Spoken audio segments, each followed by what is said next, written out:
Hi, my name is Rashawn Brown. My logical fallacy that I'm going to cover is appeal to ignorance.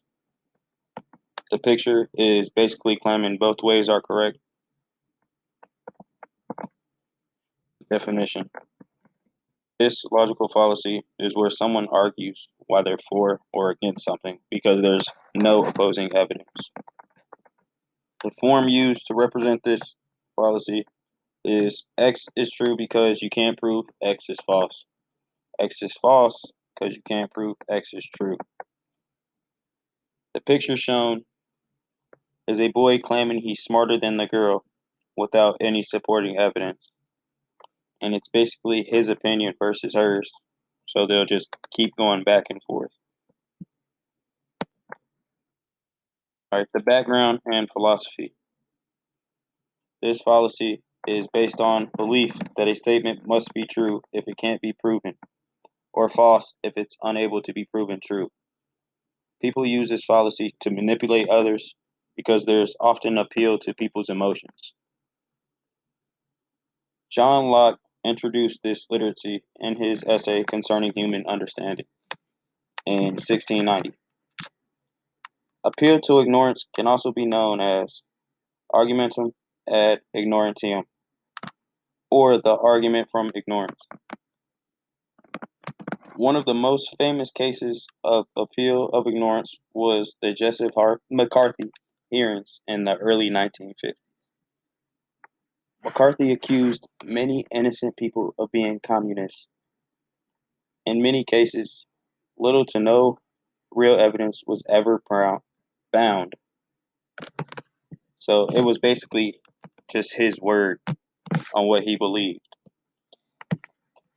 The picture at the top presented is John Locke, and the picture of the person at the bottom is Joseph McCarthy.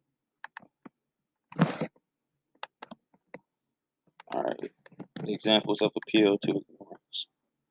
All right, this literacy can involve abstractions, things that are physically not possible to be proven, and supernatural elements.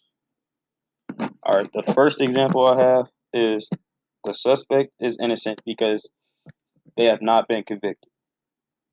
In this example, lack of evidence does not necessarily prove the person is innocent, because you can say the person might have destroyed evidence or something like that, but it does help help the suspect prove his innocence.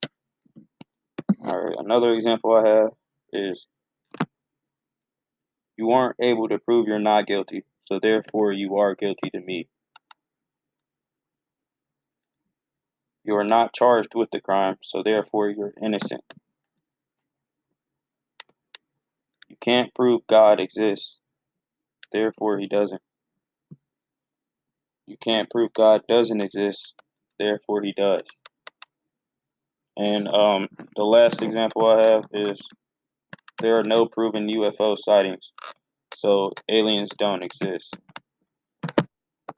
So it's basically your opinion that can't be proven or not. So it's just whatever you believe in. And the picture I have is basically like one of the examples I've said. And it's since there is no proof against them, ghosts exist.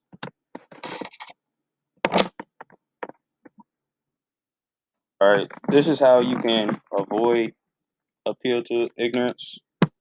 So if someone makes a claim on a topic without supporting evidence, evidence has to be provided for whatever is being claimed to be accepted. If you don't agree to what's being said, you're not obligated to prove that person wrong.